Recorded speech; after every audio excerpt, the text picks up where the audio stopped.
kicked like a 58-yard field goal at the buzzer. Lions won the toss, and Golden Tate did a front flip into the end zone. I do recall that. And do you remember it was like a library in there? And the Lions lovers were just delighted, while the Scolders were. It was like a library in there. You could hear a pin drop. So what goes around comes around. Well done, Tenneby. Again, it's a perfect choice. I know we use much of the montage music a lot. we use much of it many times, but I don't think there's a better. It's too early for when you put your heart in it. You know, you could have actually maybe played that last week when our backs were against the wall, but we like to save that for special occasions. But you just got to keep pushing on out. No. I mean, that was the biggest win of the season last week. There's no question. Especially what they were up against, especially this time of year, regardless of what night they played it on. And so they get the win. And now we've talked about this. It's not always who you play. It's when you play them. 3 weeks ago, we would have been looking at Baltimore and going, we'd be licking our chops. Yeah. Now, after a nice win against Miami, and again, it's only one win, and Miami's not very good, but just when a two-time MVP is back under center again, and he presents the kind of problems that he does. They also had nobody on the injury report. Yes. Not just Lamar, like their whole team. They had some injury issues. And so they're back again. So we'll do plenty of time breaking down the montage, breaking down the Vikings and the Ravens. Wild lose last night. Gophers have a bye week, which is okay for them. And the Minnesota Timberwolves are back in action. I think it's C Cup, or is it Double D Cup? What do we call it? Commissioner's Cup? Is that what we're starting now? Some kind of... To say C Cup sounds like something else. Yeah, well, that's why I thought it was. I think they just call it C Cup for short. Maybe it's Double D Cup. I don't know, but there's plenty to get to. Let's spin the wheel of topic.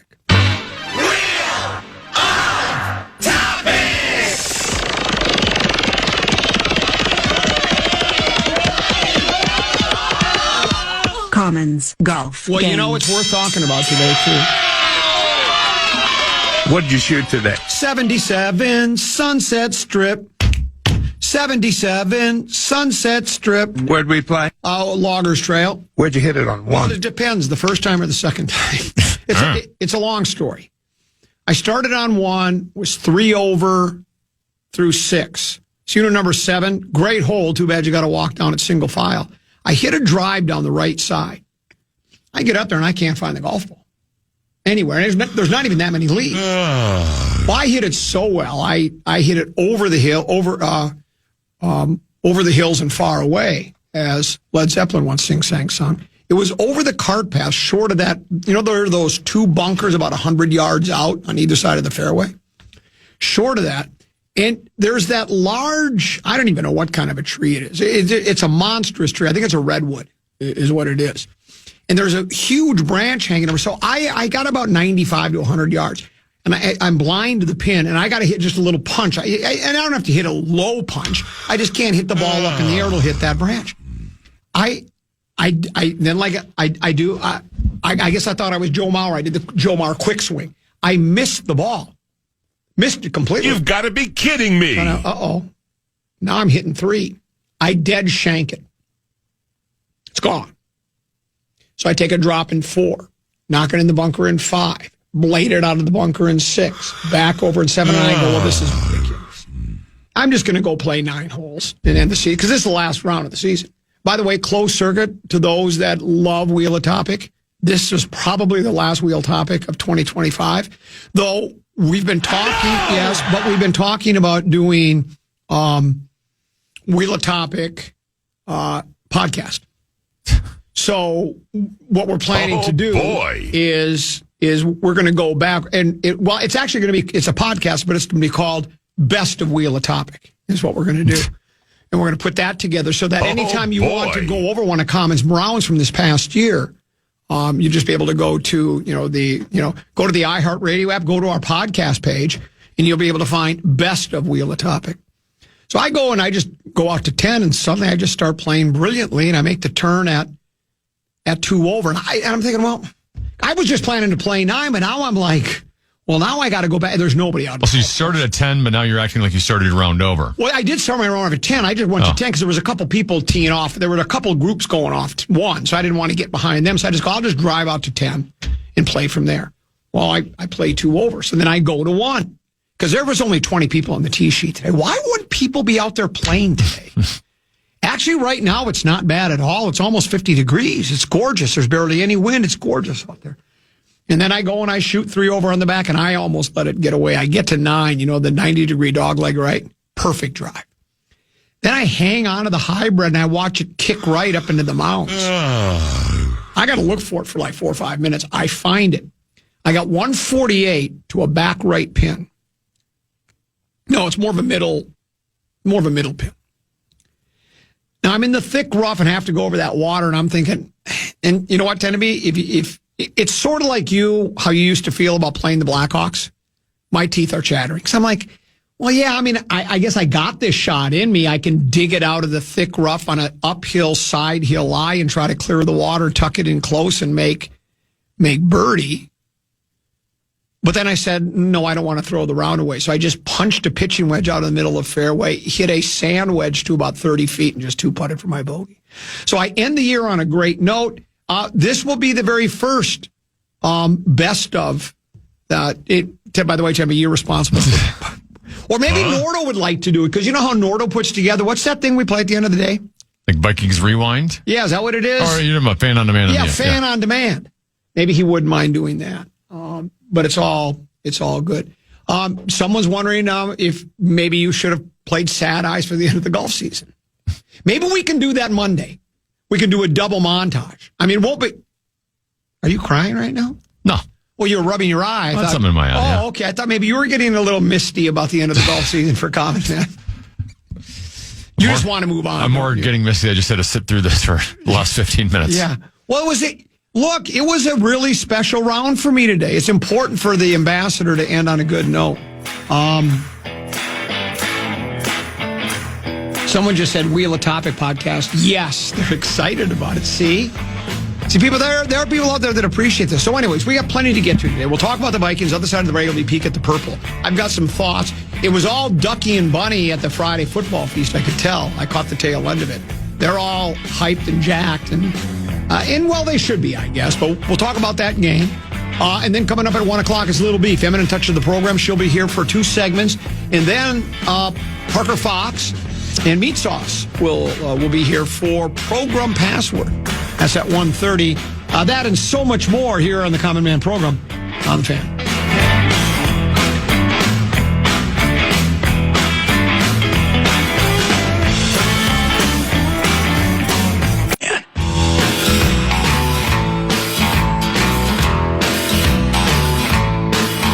Meat Sauce this Sunday for a Vikings watch party unlike any other at the all-new Hop House at Mystic Lake Casino. Don't miss a minute of the action on the giant wall TV displays. Enjoy the best seats, food and beverages, trivia and prize giveaways all game long, hosted by Meat Sauce. The party kicks off at noon. Get all the details at KFAN.com. Keyword calendar. Forgot to also tell you the fan and 2-minute junk truck.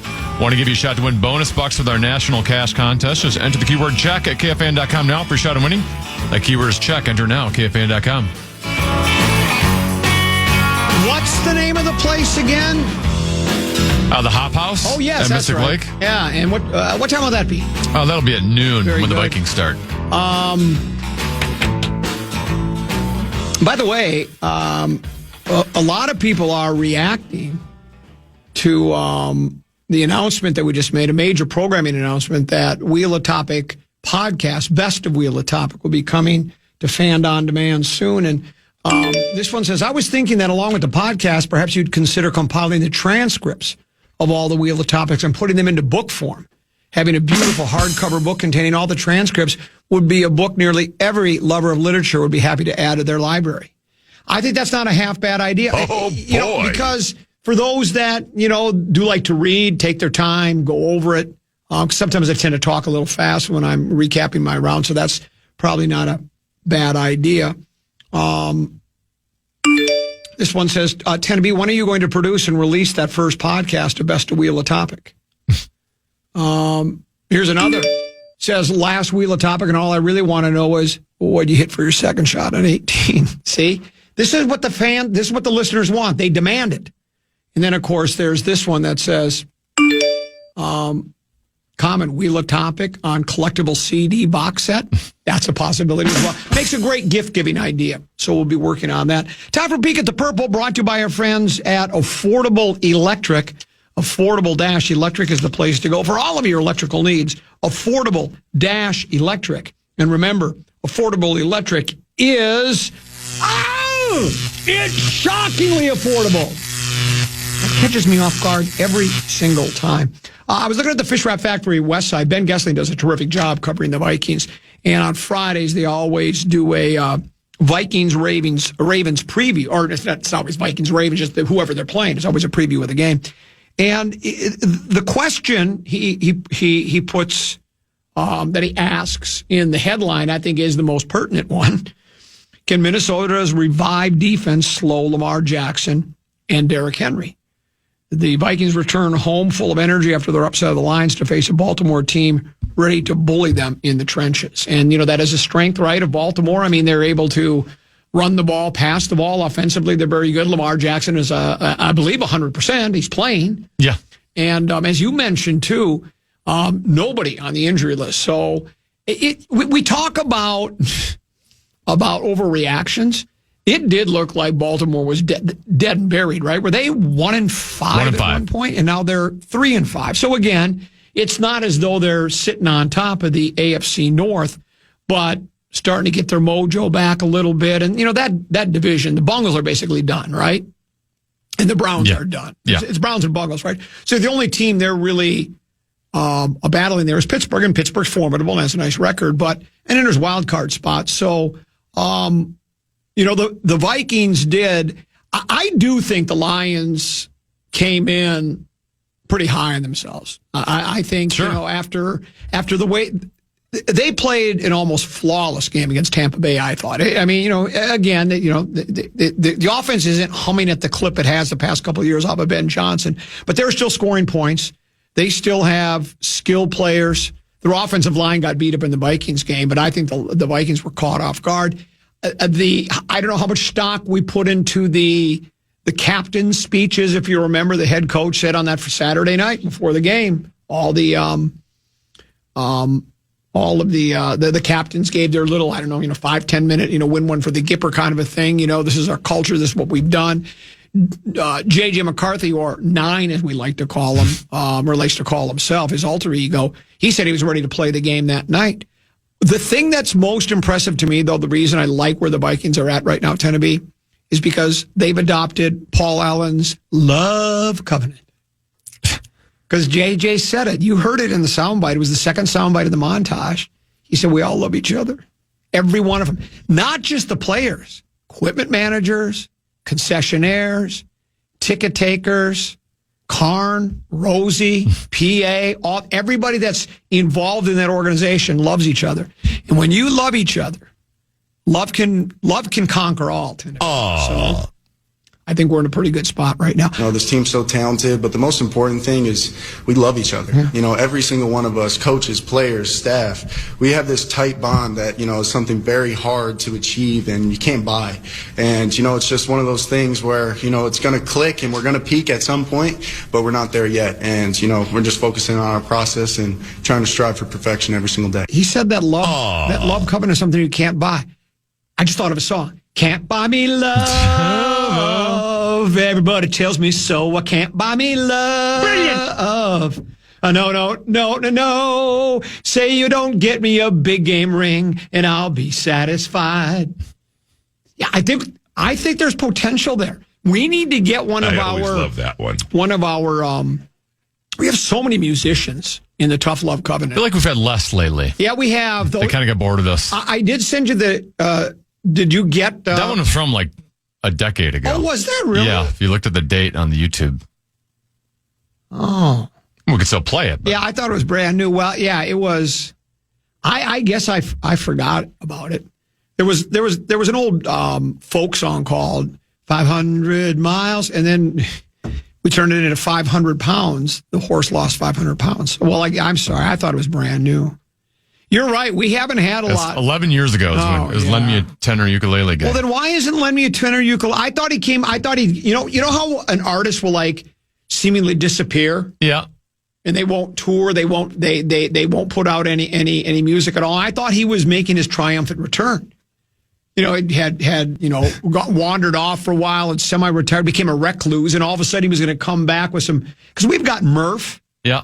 We've got Lava Bloom Gal. We've got Consolation Champ guy. Lend Me a Tenor Ukulele guy.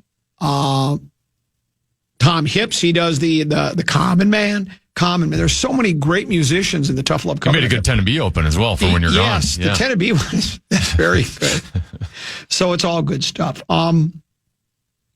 Ravens by 4.5. Rosen was outraged by it. He thought, with just being at home, I don't know if he said he thought it should at least be a pick'em game. I guess, in Tennessee, you understand the odds better than me. Isn't the odds just intended by Las Vegas to get people to bet? And then isn't it the more money that's bet on a team that changes the odds? It's not just them. They set a line, but then the betting changes the line. Yes. Is that correct? It can change it, yes. Okay.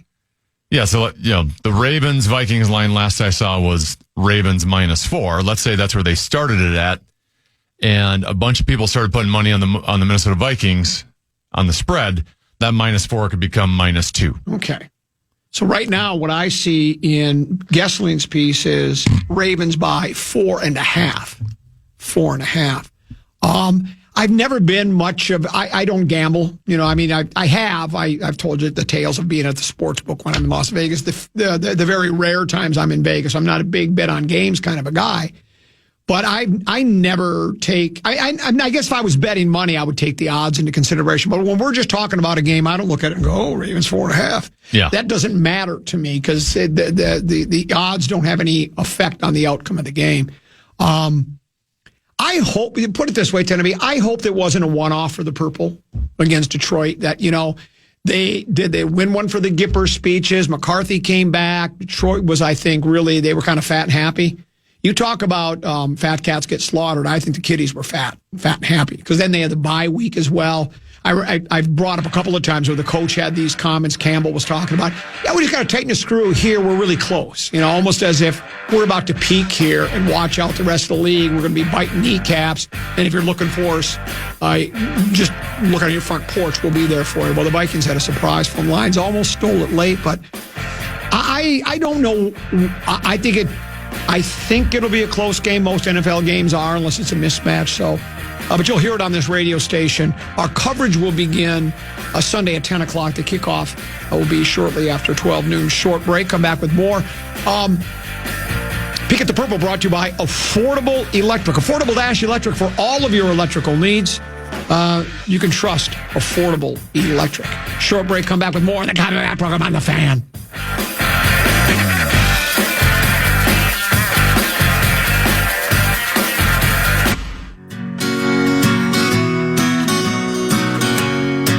It's a Purple Friday on KFAN, and we're taking your talkbacks for tickets all day.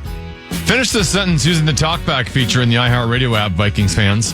The Vikings will beat the Ravens because best answers will win a pair of tickets to Sunday's game against Baltimore.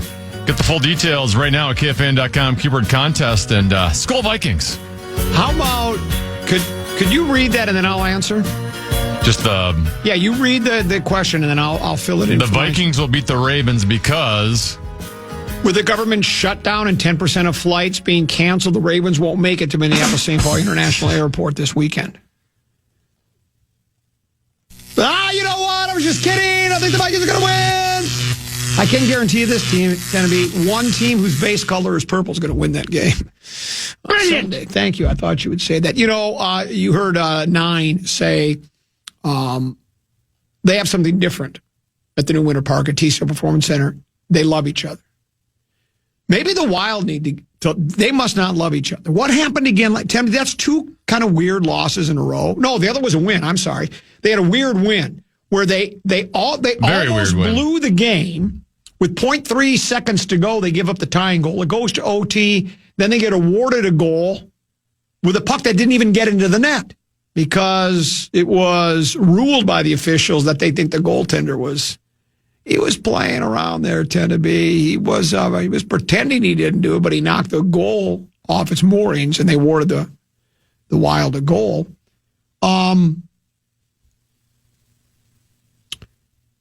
Last night, every time the Wild scored, Carolina scored. Is that correct? Is that kind of how it went? Basically, yes. As a matter of fact, it says in the Fish Wrap Factory West Side, Sarah McClellan, who writes for the Fish Wrap Factory West Side, says Carolina retaliated after every Wild goal, including scoring twice during a 3-goal, 52-second blitz for both teams in a hectic first period in which the Wild's Tyler Pitlick was ejected. Was he being a naughty boy?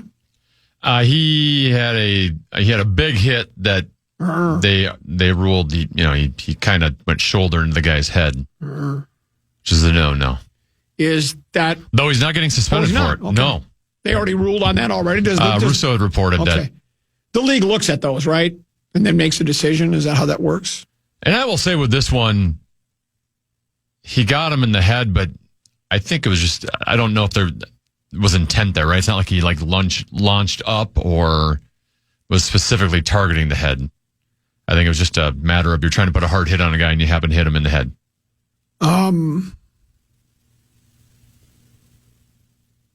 It's I'm kind of waiting for that Wild to catch a spark, and they did win 2 in a row, right? And didn't they? Did they win 2 in a row? They did, yes. Won 2 in a row. And then they had multiple leads last night. Yeah, and had multiple leads. Well, 2 of the goals, as you mentioned, so they were up 1-0, becomes 1-1. Then they scored to make it 2-1 on the Faber goal. Carolina scored 21 seconds right after it to tie the game. Carolina's up 3-2.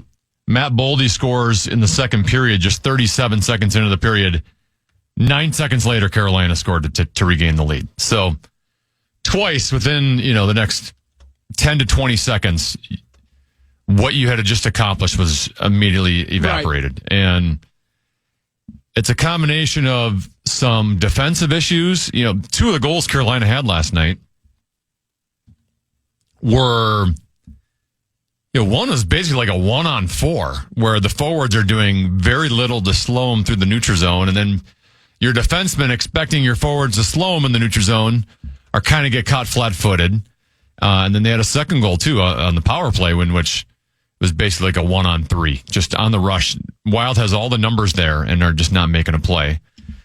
And, we also need to talk about the goaltending. When Gustafsson signed his contract extension, you kind of asked me about it. I'm like, right. I don't know how to feel about him. He's definitely had some good moments in his Wild run. And I get it. You got a young guy behind him and you're not super confident off of the season he had last year that he was going to be the guy. But Gustafsson has not been good this year. And he was shaky again last night. 1 or 2 of those goals, I'm sorry, an NHL goalie needs to stop. And I'm not going to act like he's got a great team in front of him. I get there's other flaws, there's other issues. Defensively, I mean, Brodin and Faber had an awful mess on that first goal last night, in which Brodin loses the puck and then Faber turns it over. So I'm not going to act like there's perfection in front of these goalies, but your goalie's got to make some saves every once in a while. And, there was one that was kind of a soft shot from the point, and I'm sure Faber gave you a quick screen for a little bit, but you got to stop that.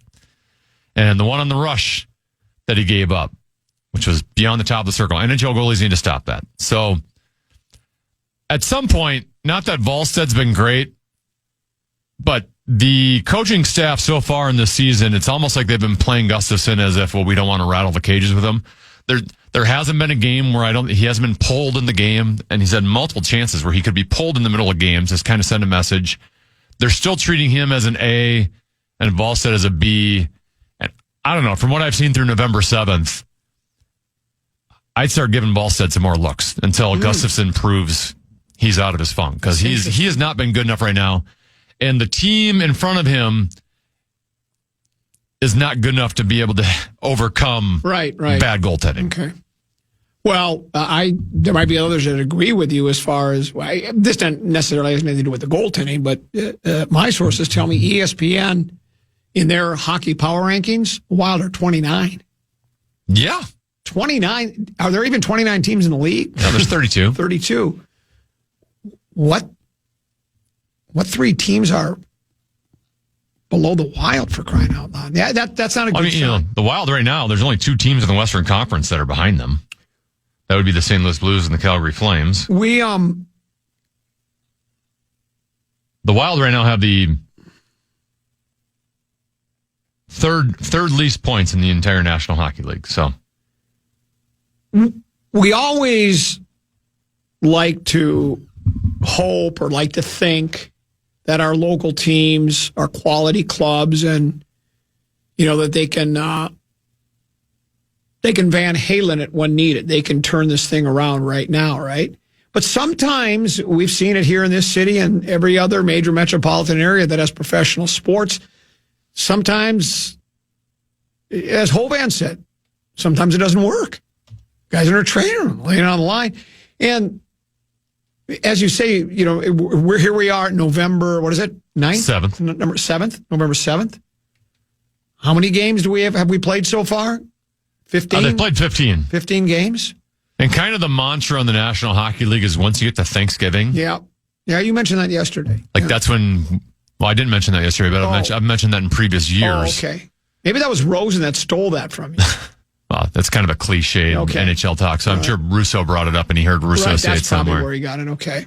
But typically, once you hit Thanksgiving, now we know how legit you are. Okay. It's a lot of that usually holds up.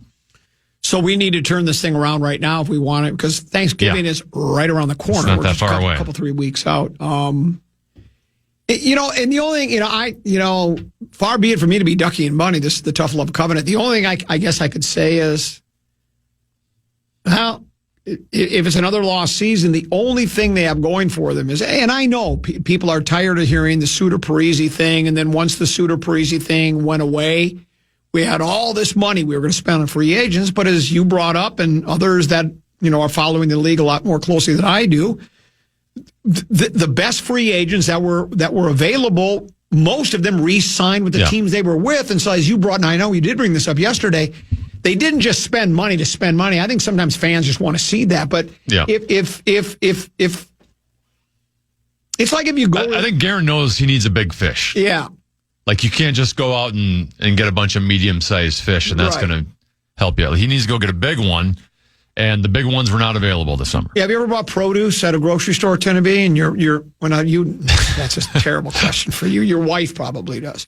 But you go through the produce section, and let's say you're looking at let's say you're going to buy some iceberg lettuce, and you go there and it's been picked over, and you look at it and you go, I think I'll just pass on the iceberg lettuce today. It just doesn't look very good. Or I go get bananas. Yeah, bananas. I can tell by the color of the bananas. Yes. If they're a little too brown, I don't want those bananas. And then if they're too green, you're thinking, well, I want bananas tomorrow. Correct. And yes, we have no bananas. We have no bananas today. And so then you just go, well, I'll just wait on it. And maybe that's what the Wild are just going to have to do. Maybe we just have to come to grips. And we hate to do it, especially on the Wild Audio Network. We might just have to come to grips that it ain't happening this year. Now we got a couple more weeks before Thanksgiving, so I'll keep my fingers crossed, and I'll try to stay. The problem is the worse they play, and the further out they are, the less of a desirable it's going to be for a big fish to come here, right? So before this trade deadline, you're not even going to necessarily be buyers at this point at the rate they're going. If they are at this spot in the standings come February, you're not going to go out and buy anyway. Because you have no playoff run to go through. And then you get the free agency, and how many of those big fish that might potentially be available at that time are going to want to come here if they just had a bad season. So there is a sense of urgency. We don't want that. I mean, given what you just paid Kaprizov, you can't just bust it down to the studs and let's do a rebuild here. The future is now. Right. And unfortunately now does not look good right now. Let me ask you a question. Are you familiar with a player named Gavin McKenna? Yes. Generational? That's what I've been told. Generational. I mean, I don't know his game very well. Okay. No. I've been told by people I trust he's a generational prospect. Now prospects are suspects until they're cleared by authorities. I don't like that on November 7th, we're already talking about tanking. a generational prospect in the draft. Well, He's Canadian, is he not? I remember him. Like, he's dominated guys that are older than him. who's the other Russian that we're counting on? Well, he's not even in the lineup right now. Yurov. Yeah, so Kaprizov, Yurov, McKenna. Let's go. I'm all for tanking. Maybe that's the way to go. You tank, you get the number one pick, you get McKenna, and then you got some salary cap space. Yeah. Let's go, hey, Tage Thompson, you want to come over here? Maybe that's what they're doing. And they're just maybe that's why they're playing, and they're telling the goaltender, We're coming. It's all good. Just don't play well. Just let some pucks go in. Well, mission accomplished. And they're making it look good. You know? Like Brock Faber just fumbling the puck around. I've never seen this before. No, right. I kind of like it. And what's worse is they're losing, and like Yurov's not even in the lineup anymore. So they're not even playing. Ogren is back in Iowa. Yurov has been in the press box because they're playing Pitlick and Jones on their fourth line. So we're bad, and we're not even developing young guys other than Booyam. Again, someone says, I guess I don't need to even read this. He said, I thought the Parise and Suter deals were over. We'd be much better. What happened to that theory? Well, we just talked about it. They have the money, but they didn't spend it yet. They don't want to spend it yet because of the high profile free agents, the guys that are impact players, most of them signed with the team they were with. And you can when you sign with the team you're with, you can sign for more money and for more years, right? Is that true in all cases? Yes, one more year. Yeah, that's why Kaprizov. Not necessarily more money, but more years. Yes, more years. So, and it's not just free agency where the money can be spent. Right. There are guys that you can trade for that in previous years you haven't been able to trade for because you didn't have the salary cap space to have them on your roster. Where you basically would have to trade salary for salary to bring that player in. Whereas now, this team might not be worth acquiring a guy for at this current moment, but at some point before the trade deadline, if this team were to improve and be in a playoff position, now you can go out and get a guy that is a big dollar amount guy because you're going to have the space to do it just via trade. Switching gears, changing directions here before we break for the top of the hour and bring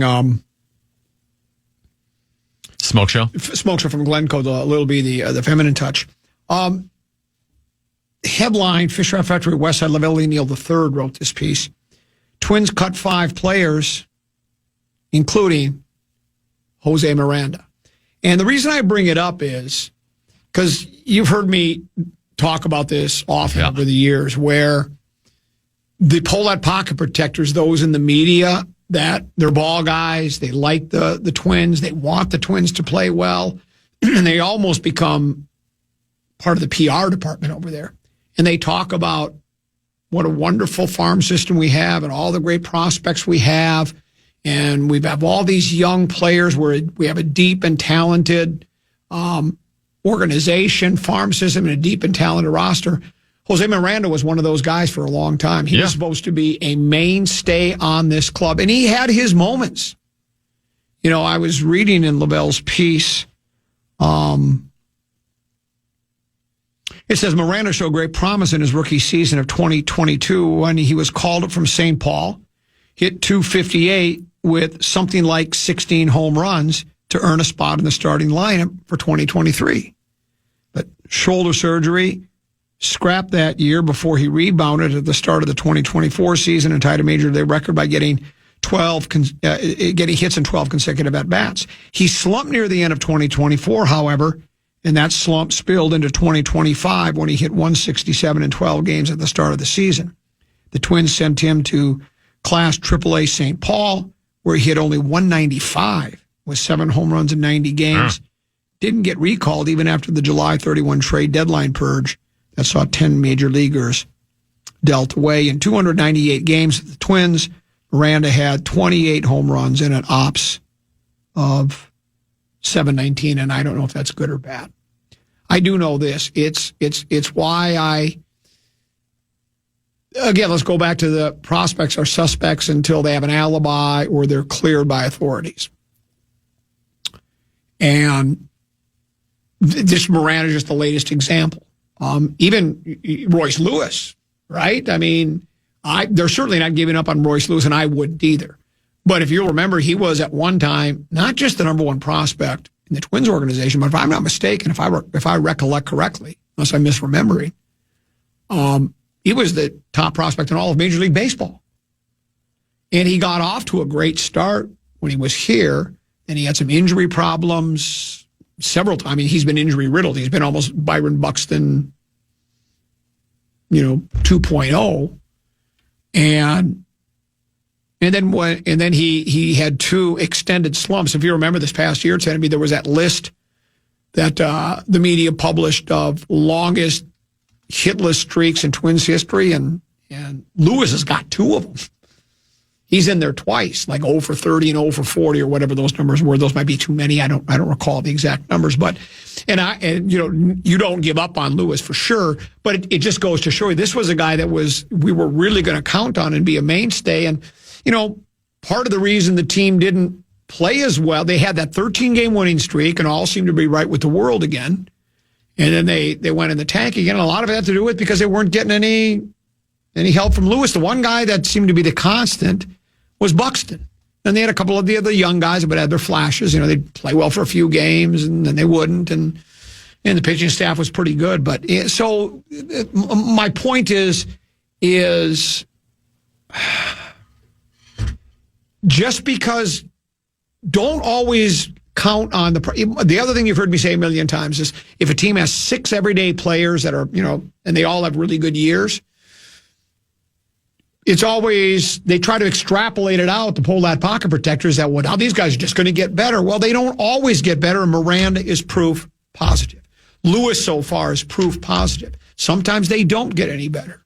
And so that's why. And then even if they do, the Twins might not pay to retain them. Well, that's it. That's right? The other problem. We should be very excited about having Joe Ryan on our team, and it's possible next year, within 2 years, he's gone. Yeah. And he's performing.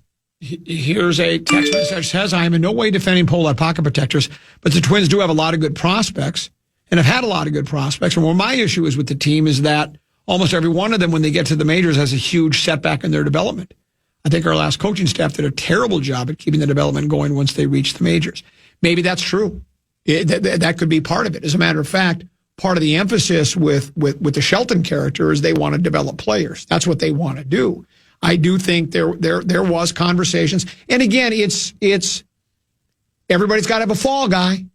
Chris Carter said it. And so maybe that's the fall guys. Well, Baldelli, he doesn't know how to develop players. Really? I don't know. Sometimes it's on the players too, right? I mean, how much do we depend on? I don't know. Maybe that will be the case. Maybe Shelton will be good at developing players. Maybe other people in the organization. I mean, didn't our hitting coach get fired? And then he was hired by, was it Toronto? I think he was hired by either Toronto or Milwaukee. Well, some team hired our guy and he took the team deep into the postseason. So is it really the coaches developing players, or is it, I don't know, but